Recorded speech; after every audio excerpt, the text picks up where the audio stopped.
sei que eu já tive curiosidade de fuçar. Eu acho que até, se eu não tô enganado, se não é o Drauzio Varela, tem, né, no YouTube, pra quem tiver interesse aí, dar uma fuçadinha. Acho que ele tem uma temporada que ele conversa com alguns médicos que participaram do Médicos Sem Fronteiras, porque posso estar enganado, não sei como foi lá na tua época, ou até mesmo se ainda é assim hoje, mas quando eu fui dar uma estudada, é um vínculo empregatício que você vai recebendo, por exemplo, um salário até mensal, então por mais que às vezes você esteja aqui no Brasil, e eles ficam ali te acompanhando, aí você consegue dar uns plantõezinhos, vai trabalhando, fazendo suas coisas, visita a família, e aí, ó, pro teu perfil, a gente tem um projeto e é mais ou menos isso que você falou. 6 meses, 1 ano, 2 anos, você vai. Exato, não tem muito assim, tipo, dá pra conversar como tudo na vida, mas não é que você tem que escolher muito, ó. Se você tem o teu perfil, você vai lá, você faz, Exato. e você participa e tal, depois você volta e vai indo assim como alguém O- contratado full time. Os contratos, normalmente, no início, são por duração determinada. É para um projeto de 6 meses, você faz o contrato.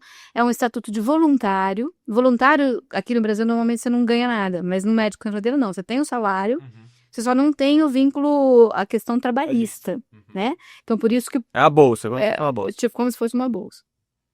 Exatamente. Isso nas primeiras missões, né? E é bem isso. Mas sobre o processo seletivo, isso que é interessante, acho que falar aqui nesse podcast, acho que a única vez na minha vida que eu fiz um processo seletivo decente. Porque vocês sabem que serviço público, você faz provinha, concurso, tá? Serviço privado, quem indique, é QI, né? É a indicação de não sei quem e tal. Não tem grandes avaliações da qualidade do serviço da pessoa, eu desconheço pelo menos, né? Normalmente é indicação. Lá, dinâmica de grupo, entendeu? Lá, entrevista em francês, você fala francês e inglês, tá bom, então meia hora começando em francês, meia hora começando em inglês, pra ver se é verdade isso. Provinha lá pra escrever uma situação, você tem que pôr a resposta em inglês. Um role play, né, pra ver como é que seria a minha reação dada uma dada circunstância ali, que eu acho que eu fui bem. Coisa que está se discutindo hoje, que hoje isso é mais moderno, né? Nos projetos educacionais, os processos seletivos, isso é lá atrás, né? Exatamente. Mas mesmo hoje, não sei se os processo seletivo para médico tá assim. E alguns, hoje, Tem um. os de faculdade de residência do Einstein tem, eu sei porque eu fiz. Só que, Isso, na verdade, eu confesso que talvez a gente pode estar falando besteira. Mesmo o processo seletivo para médico, o Einstein tem, mas eu acho que talvez seja uma dos. inclusive, percebe-se até uma tendência de retirar provas práticas hoje em dia. Então, tem vários serviços que a residência médica tinham provas práticas e hoje em dia não tem mais. Pela, acho que, dificuldade de aplicabilidade. Também tem questão de talvez, processos, de falar que alguém foi prejudicado, não foi prejudicado. Tudo isso começa a gerar complicações jurídicas no processo e daí algumas instituições simplificam, né, a vida. Mas, realmente, o processo seletivo é uma coisa que quando você vê um processo seletivo bem feito, você sente desafiado, você sabe reconhecer. Isso é muito legal quando você passa, porque isso te dá assim, Te engrandece, né? Não, isso é muito legal. Então é interessante, acho que valoriza o profissional. Tem esse lado também, né? De você estar valorizando, de estar estimulando a formação, te encoraja, né? Então eu fui aprovada, disseram que o meu inglês só para dar uma melhorada, que não era aquela Brastemp. Ainda tomou essa. Tomei essa. Aprovada, mas Veio no mundo. Mas assim, porque precisa falar pelo menos uma língua estrangeira fluente, né? Mas aí o meu francês me salvou. Achei que era obrigatório o francês. Não, não é. Não, só falando inglês eles pegam. Os países mais pobres do mundo falam francês e inglês. Se você fala só inglês ou só francês, você limita, né? Você vai só para aquele país, na verdade. Hoje em dia eles têm pego até quem fala espanhol, mas aí você vai só para América Latina. Inviabiliza para a África. Na África só fala espanhol. Guiné Equatorial, que é um país relativamente rico, não tem projeto de MSF lá. Então, fui aprovada, eles me indicaram Moçambique. Então, me demandaram o job profile de Moçambique, mas era a minha cara, assim, era ser coordenadora pediátrica de um projeto HIV, de um dos países que tem a maior prevalência do mundo, né, ali naquela região. Estou falando de 33% da população HIV positiva, né? Botsuana, Lesoto, né? Na época, Moçambique era 17%, Maputo, a capital, 24%. Hoje eu não estou atualizada com esses números, eu estou dizendo na época em que eu fui. Então é muito alto. No Brasil é menos de 1% da população HIV positiva. Só para vocês terem uma ideia da proporção, né? E mesmo com 1%, mas é 1% de 200 milhões de habitantes, então a gente tem todo um programa da STIs, super bem estruturado, que é modelo para o mundo, né? Então, tendo esse know-how do programa aqui do Brasil, indo para esses países, a gente tem muito a oferecer, né? Porque só para estruturar os serviços lá, da forma como a gente tem estruturados aqui, você já está prestando um enorme de um serviço àquela população, né? Daí eu terminei a faculdade em dezembro de 2009, janeiro de 2010 eu estava indo para Moçambique, Que legal. onde eu fiquei até 2011, fiquei 1 ano e meio. Aí eu viajava, tinha projetos em Maputo, Tete e Angônia. É a capital de Moçambique, é Maputo, uma cidade de médio porte, uma cidade pequenininha que fica na fronteira com Malawi. E como eu estava na coordenação, eu ficava viajando entre essas 3 cidades para formar os médicos e enfermeiros locais em como atender a AIDS pediátrica. Porque num país com essa alta prevalência, todo mundo tem que saber tratar. Tem que se tornar uma doença como é especialista. hipertensão, é o generalista, tem que estar não pode ser assim, né? Então esse foi o meu trabalho lá, de implementar esses serviços. E aí, como que, voltando pro Brasil, já chegando mais no momento Não, da deixa eu parar, só pra gente não perder a chance. Eu preciso saber alguma história marcante. então tá bom, então tá bom. Porque eu digo assim, pô, a curiosidade, né? Eu, pelo menos, confesso que eu já tive isso. Eu lembro até hoje, uma vez. Sempre fui muito fascinado pelo Médicos Sem Fronteiras, até por isso que eu tava sabendo um pouquinho dessa história do processo seletivo lá no Rio e tal. Eu lembro até hoje, uma vez que uma professora no 2º ano falou assim, que vocês querem ser médico pra quê? Tal. Eu lembro que eu falei, putz, é o meu sonho, tal, é ser médico sem fronteira, mas acho que Deus também foi construindo a minha trajetória e as minhas escolhas pra talvez ajudar as pessoas de outra forma, né? Mas sempre tive muita curiosidade, eu quero saber alguma história lá, como é que era, não é essa história de coordenação, tá? Ir lá ensinar, não, tem alguma coisa diferente rolou, não é possível. É, muita coisa. Tô aqui pensando em qual. Acho que uma das coisas para mim mais difíceis no começo foi ver a mulher HIV positivo, com o estágio avançado de AIDS, amamentando. Lá na África, elas amamentam.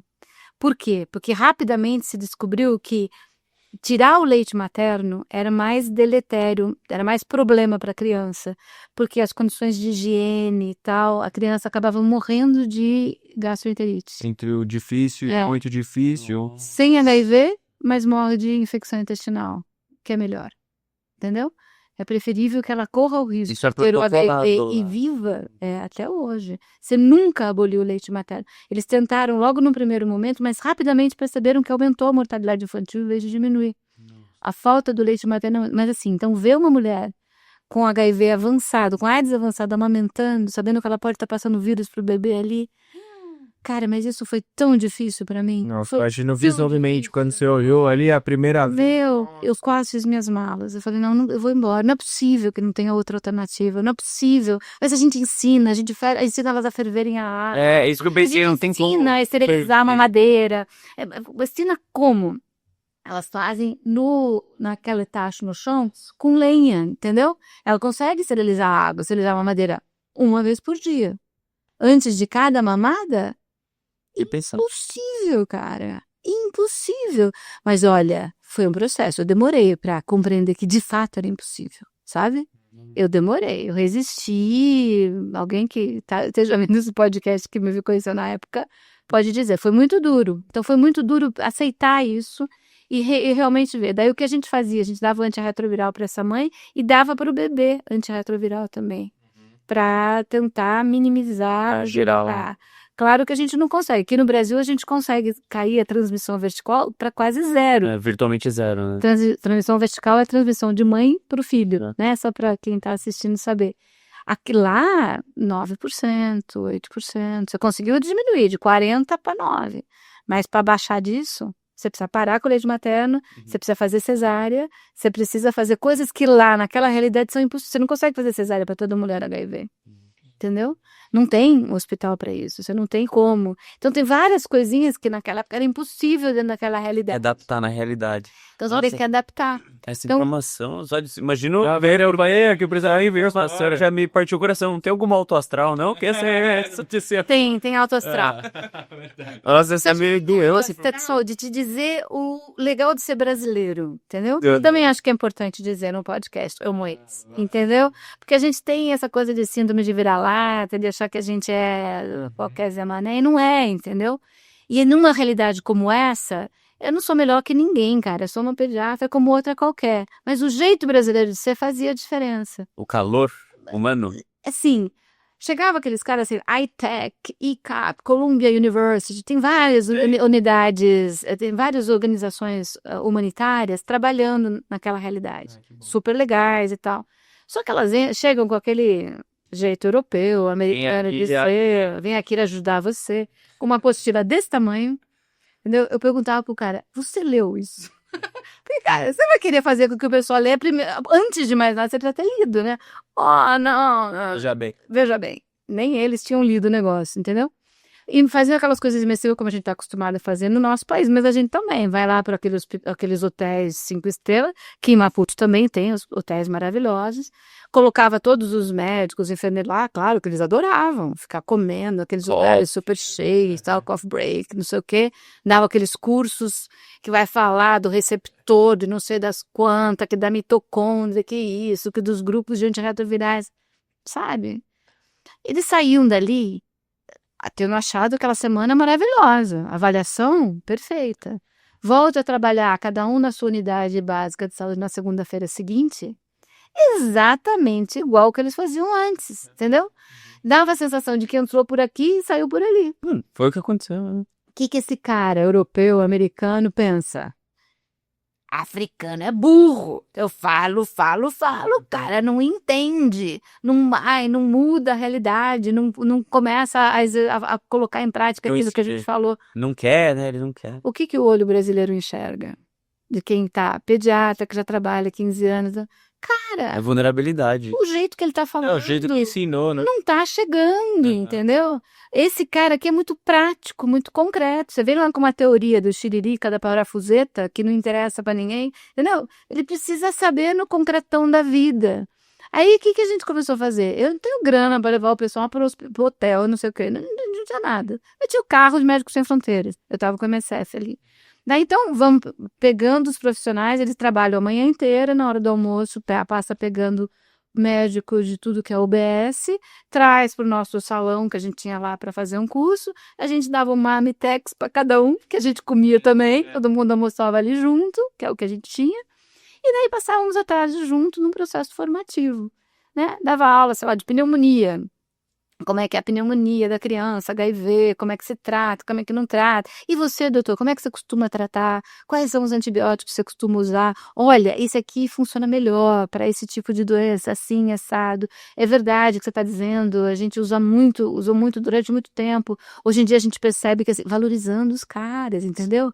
Valorizando o conhecimento que eles têm. Ninguém é um saco vazio que não tem nenhum conhecimento. Era uma troca. Não foi o cara cachoeira, o conhecimento foi embora. É isso. Olha, meu país já faz isso há muito tempo, antirretroviral para grávida, eles tinham muita resistência, achando que a gente estava usando eles de cobaia e tal. Não, nesse caso é o contrário, o Brasil já está dando antirretroviral para as grávidas já faz tempo, a gente já reduziu muito a transmissão da mãe para o filho. Estados Unidos, Europa também, vocês têm que entrar nessa coisa que é muito legal. Nesse caso é o contrário, lá começou primeiro, não estamos fazendo vocês de cobaia. Então, vamos fazer diferente. E aí eles iam entendendo. No dia seguinte, eu ia lá na UBS e ia trabalhar junto com esses meus alunos, né? Aí eu sentava do lado e eu ia examinar a criança. Então, eu mostrava para eles como é que eu examinava. Tira a roupinha toda, examina da ponta do dedão do pé, o último fio de cabelo e tal. Na próxima criança, a gente invertia. Ele ia examinar e eu anotava no prontuário. Aí eu estava mostrando para ele como é que a gente gosta de anotar no prontuário, como é que eu anoto o exame físico, Que legal. como é que faz. Você formou esses profissionais para realizar esse tipo de atendimento. Teórico prático, cara. Mas praticão. Eu não ficava lá nos receptores, não sei o quê. Antirretroviral tem essas famílias. Para um esquema ser legal, tem que ter um de cada família, porque assim ele vai conseguir realmente matar o vírus. Ou não vou deixar o vírus entrar na célula. É isso que o cara precisa saber. Lógico. Não precisa saber de receptor. Porque não tá neles, entendeu? Precisa saber disso. O objetivo educacional, né? Isso. E eles sabiam, assim, primeira linha. A gente nem tinha todos os antirretrovirais lá também para eles darem. Então não adianta saber. Eu tenho a primeira linha, que é esse. Se não funcionou, se falhou, vai para a segunda linha, vai para a terceira linha. Ok? Vamos lá? Vamos começar assim? Eles começaram a fazer. Mônica, o que você está fazendo? Como é que depois do curso que você dá, eles começam a fazer e o negócio começa a funcionar. E por que a gente está aqui fazendo faz um tempão e não tinha essa eficácia? Eu fiz algo de muito diferente.